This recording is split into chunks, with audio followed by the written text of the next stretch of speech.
So, Honey Peak Gelatin is basically marketed as a gelatin supplement that can support things like skin, joints, hair, and overall wellness. But as always with supplements, the marketing can make the benefits sound more impressive than the evidence really shows.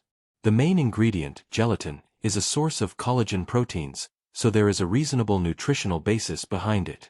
But that doesn't mean taking this particular product will automatically give you younger-looking skin, stronger joints, or better hair.